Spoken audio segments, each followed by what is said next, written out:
Hola, Dios los bendiga. Es un gusto poder saludarlos, chicos, chicas, y a sus familias y a toda la persona que pueda estar viendo este video. Vamos a comenzar una nueva sesión, la sesión número 2, sobre los atributos de Dios. Y queremos comenzar explicando qué significa la palabra atributo. Entendemos por atributo a la verdad de Dios. Corresponde exclusivamente a su divinidad. En la forma, son las maneras en que Dios expresa su carácter y su corazón. Recordemos que en el primer día vimos un atributo, el Dios incomprensible. Aprendimos que Dios es tan diferente a nosotros, los seres humanos, que sus hechos, sus propósitos son muy difíciles de entender, ya que nosotros somos personas limitadas, con una capacidad, un intelecto limitado. Y además luchamos constantemente con algo que es opuestamente a Dios, que es el pecado. Aprendimos que Dios se da a conocer, se revela a nosotros por medio de los libros que están escritos en la Biblia y a través de su único Hijo Jesucristo.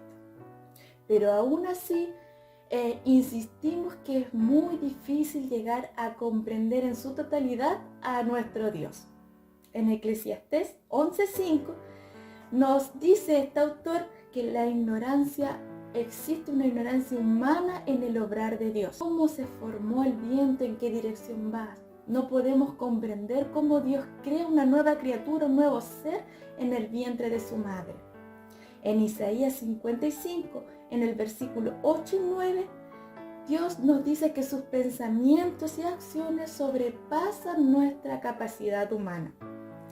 Ahora vamos a comenzar con este nuevo estudio donde vamos a aprender y conocer dos nuevos atributos de nuestro Dios: la autoexistencia de Él y la eternidad de Dios. Para entender la autoexistencia de Dios tenemos que saber que Dios es el creador de todo. Todo lo que existe Dios lo ha creado y toda la vida viene de Él. ¿Ya? Dios no tiene origen, no tiene principio, no tiene fin y siempre ha existido Él. Nosotros, los seres humanos, no podemos crear nada. Eclesiastés 1:9 nos señala que nada habrá antes que ya haya habido y nada será que antes ya no haya habido. O sea, no hay nada que nosotros podamos hacer que ya no ha sido creado. Lo que nosotros como seres humanos limitados, lo que podemos hacer es transformar cosas según lo que ya ha creado Dios. Dios es creador, lo hizo todo por medio de su palabra. En el libro de Génesis, en el capítulo 1, Moisés nos relata cómo Dios creó todo con la palabra de su boca, cómo creó los cielos, cómo creó los animales y cómo nos creó a nosotros los seres humanos. En el Salmo 33:6 nos dice que por la palabra de Jehová fueron hechos los cielos.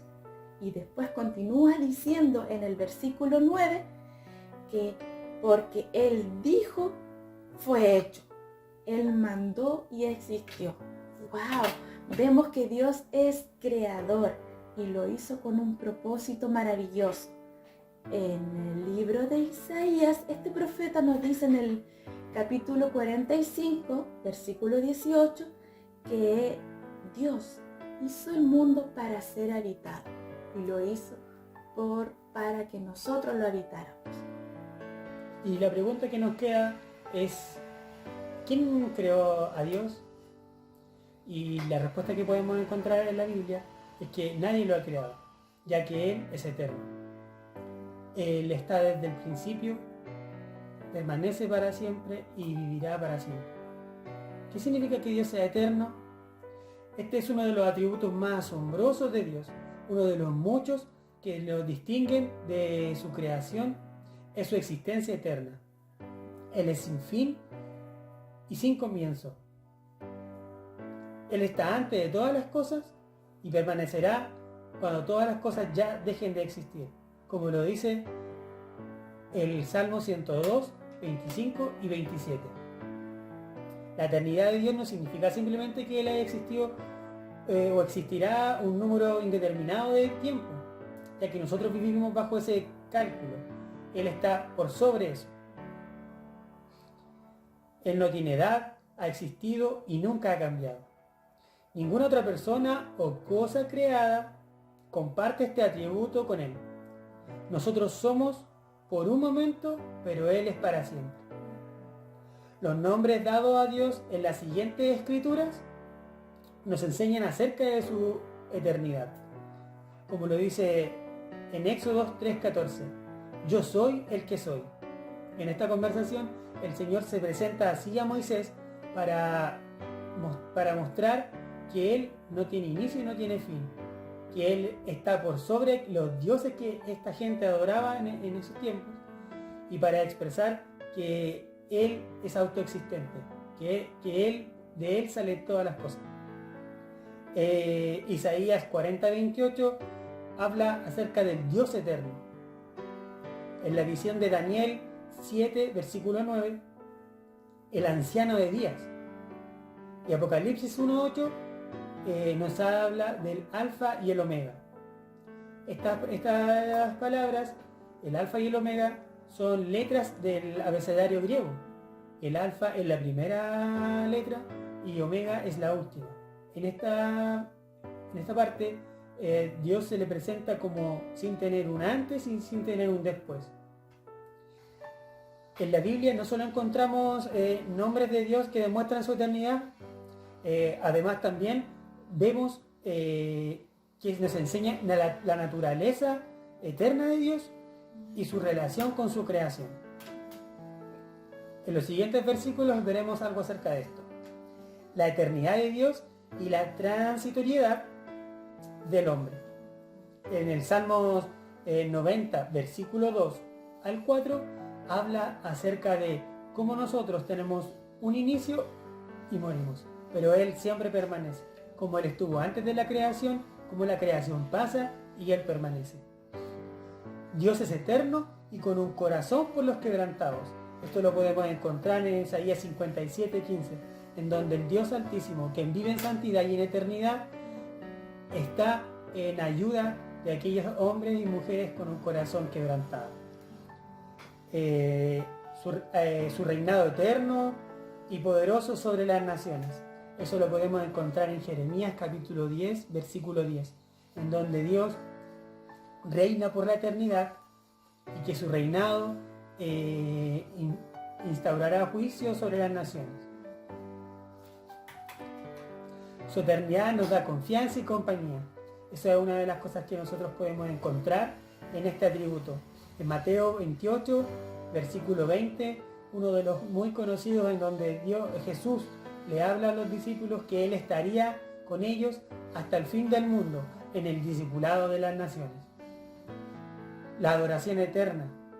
Esto lo podemos encontrar en Primera de Timoteo, capítulo 1, versículo 17, en donde a Dios se le llama como el Rey Eterno, adorado y glorificado por la eternidad.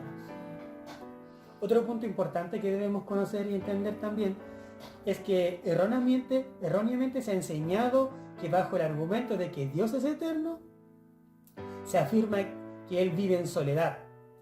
De esa eternidad es lo que lo lleva a crear al ser humano y a la creación, afirmando que Dios sin nosotros estaría incompleto. Esto es muy peligroso, ya que es una mentira y una falsedad, ya que Él no nos necesita para ser adorado, porque Él existía con Jesucristo desde la eternidad y el Espíritu Santo, y para su adoración estaban los ángeles, pero ni siquiera los necesita a ellos. No necesita la creación, no necesita nada en absoluto para existir ni para sentirse bien consigo mismo. Este atributo se le conoce como la aceidad, un nombre muy difícil, pero que quiere decir independencia o autoexistencia, que Él no necesita nada, que no nos necesita a nosotros, que no necesita a los ángeles y que no necesita la creación, que Él en sí mismo estaba ya completo. Así como podemos dar un ejemplo, que nosotros necesitamos de una identidad, como nuestra forma de vestir, como nuestra forma de cortarnos el pelo, nuestra música, que nuestros padres nos pongan identidad para vivir en la vida, el Señor no necesitaba nada de eso. En este atributo se le conoce como aseidad, como dije, y esto lo podemos ver en el Salmo 36:9. Fuente de vida y de luz. Este salmo habla acerca de que de Él emana la vida, sin tener necesidad de nada para existir ni para sentirse bien consigo mismo. Nosotros fuimos causados por Él, pero Él no fue causado por nadie, como hablábamos desde un principio. Él no fue causa de nadie. Nosotros dependemos de Él para nuestra existencia, ya que sin Él no existiríamos. No habría aliento de vida, no habría espíritu de vida en nosotros. Y no habría nada en la creación, ni nada en la creación podría existir, ya que Él sujeta todo sobre sus manos. Pero Él no depende de nadie. En Juan capítulo 5, versículo 26, vemos que Él tiene vida en sí mismo, como dice Jesús. Él tiene vida en sí mismo y que Él le comparte en sí mismo la vida a Jesús. Isaías capítulo 42, versículo 5, habla de que Él es Dios sustentador de la vida. Dios es el sustentador de la vida. Que nada podría existir sin Él. Conocer que Dios es autoexistente debe ser una de las verdades que más infundan reverencia y humildad ante Él. Este atributo, al analizarlo y al comprenderlo de una manera razonable o entendible al entendimiento humano, debe darnos una mayor deseo de poder adorar a Dios, ya que Él nos necesita. Conocer que Dios es autoexistente debe ser una de las verdades que más nos infundan reverencia y humildad. Es absolutamente libre de necesidad o de dependencia, ya que nosotros dependemos de Él, pero Él no depende de nosotros. En cuanto nos damos cuenta de esto, es que podemos amarlo, glorificarlo, obedecerlo y adorarlo, aún más y más. No le hacíamos falta, no nos necesitaba, no somos indispensables en lo más mínimo para el Señor. Eso significa que Él es perfecto en majestad y en gloria. Y sin embargo, y a pesar de su plenitud y de su independencia, Él nos ama. Entonces, les invitamos a que puedan conocer a este Señor, el Dios eterno, el cual vivirá por la eternidad, y que por medio de Jesucristo y aquel sacrificio en la cruz, para hacernos libres de pecado, nos ha llamado a que podamos vivir con Él juntamente en la eternidad. La Biblia habla acerca de esto, que habrá fiesta, que habrá gloria con Él, pero la decisión está en su voluntad. Oramos y seguimos orando fervientemente para que muchos más lleguen a Él, que por medio de su Espíritu Santo haya revelación de pecados y que muchos más sean salvos. Y por eso les invitamos a que sigan teniendo firmemente la convicción y la fe de que por medio de la revelación del Señor podemos seguir conociéndolo y podremos disfrutar desde ahora en adelante todas sus bendiciones. Queremos despedirnos con estos versículos que están en Apocalipsis capítulo 4, versículo 11. Señor y Dios nuestro, tú mereces recibir gloria, el honor y el poder, pues creaste todo lo que existe según tu voluntad. Esperamos que la voluntad de Dios sea en sus vidas. Les queremos. Un saludo para todos. Dejen sus comentarios y pueden compartir este video. Un saludo para todos. Adiós. Estén bien.